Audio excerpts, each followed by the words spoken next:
The responsorial psalm for this morning's Mass has the refrain, "I rejoiced when I heard them say, 'Let us go up to the house of the Lord.'" This refrain reminded me of the passage from the Gospel of St. John, which I often use for funeral services. The passage reads as follows: Jesus said to his disciples, "Do not let your hearts be troubled. You have faith in God. Have faith also in me. In my Father's house there are many dwelling places. If there were not, would I have told you that I am going to prepare a place for you? And if I go and prepare a place for you, I will come back again and take you to myself, so that where I am, you also may be. Where I am going, you know the way." Thomas said to him, "Master, we do not know where you are going. How can we know the way?" Jesus said to him, "I am the way and the truth and the life. No one comes to the Father except through me."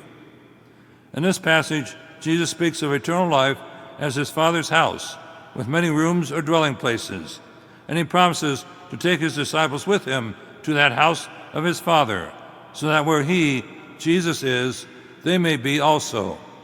This promise of dwelling with Jesus in the house of his Father does not only apply to life after death. In the Gospel according to John, Jesus invites his disciples and all of us to dwell in him here and now, just as he is dwelling in the Father. There is a sense in which God the Father's house, with his many dwelling places, is a present reality for all of us in and through the church. The church is sometimes spoken of in the New Testament as a household. Here and now, we are members of God's household. We have the privilege of dwelling with Jesus in his Father's house, as his sons and daughters and as brothers and sisters of Jesus. To that extent, there is great continuity between our lives now as believers and our lives in heaven, where our faith gives way to vision. Our present dwelling in and with Jesus and God's household is a wonderful privilege.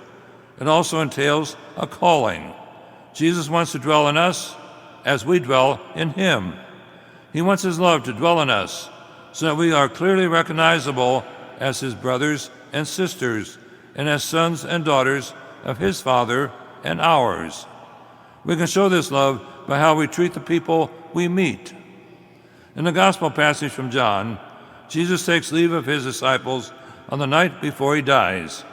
He assures them and us that there are many rooms or dwelling places in his Father's house, and he promises them that, although he is soon to leave them, he will come again and take them to his Father's house of many dwelling places, so that where he is, they will be too.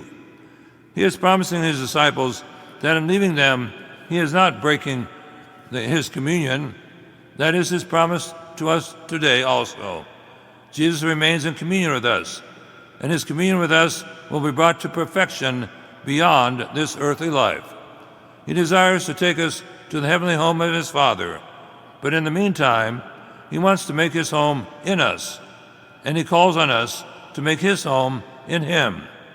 A few verses later, Jesus will say to his disciples, "Make your home in me as I make mine in you." One of the primary ways that Jesus makes his home in us and we make our home in him is in the Eucharist. It is not by accident that we refer to the Eucharist as Holy Communion. It is a moment when the Lord enters into communion with us in a special way, and we enter into communion with him as a community of faith, as a, quote, household of God. In that sense, the Eucharist looks ahead to that more complete moment of communion in the Father's heavenly home. This evening we will soon be privileged to partake of this communion, the Eucharist. As in any household, our household of God, the Church, reverences our spiritual mother, Mary. As dutiful sons and daughters of Mary, along with our spiritual brother Jesus, we show our reverence by wearing the miraculous medal of Our Lady and by reciting novena prayers to her, just as we will soon do here this evening. Wearing the miraculous medal offers spiritual protection, abundant graces, comfort in difficult times, and a deeper connection to both Mary and Jesus. The miraculous medal is more than a religious symbol. It serves as a constant reminder that the wearer is under the watchful eye of the Virgin Mary, strengthening the wearer's faith and devotion and deepening the wearer's relationship with God through the intercession of the Blessed Virgin Mary. In preparation for this evening, I wanted to find out the meaning of the miraculous medal. On the front side, Mary is standing upon a globe, crushing the head of a serpent beneath her foot. She stands upon the globe as the Queen of heaven and earth. Her feet crush the serpent to proclaim Satan and all his followers are helpless before her. The year of 1830 on the miraculous medal is the year our Blessed Mother gave the design of the medal to St. Catherine Labouré.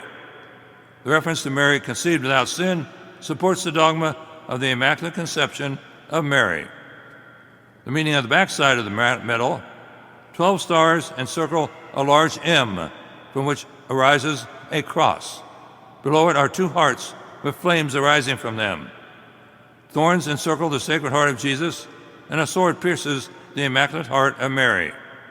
The 12 stars can refer to the apostles, who represent the entire church as it surrounds Mary. They also recall the vision of St. John, writer of the book of Revelation, in which, quote, "A great sign appeared in the sky, a woman clothed with the sun, with the moon under her feet, and on her head a crown of 12 stars. The cross can symbolize Christ and our redemption, with the bar under the cross a sign of the earth. The M stands for Mary, and the interweaving of her initial and the cross shows Mary's close involvement with Jesus and our world. In this we see Mary's part in our salvation and her role as Mother of the Church. The 2 hearts represent the love of Jesus and Mary for us." That's just a little explanation of the miraculous medal.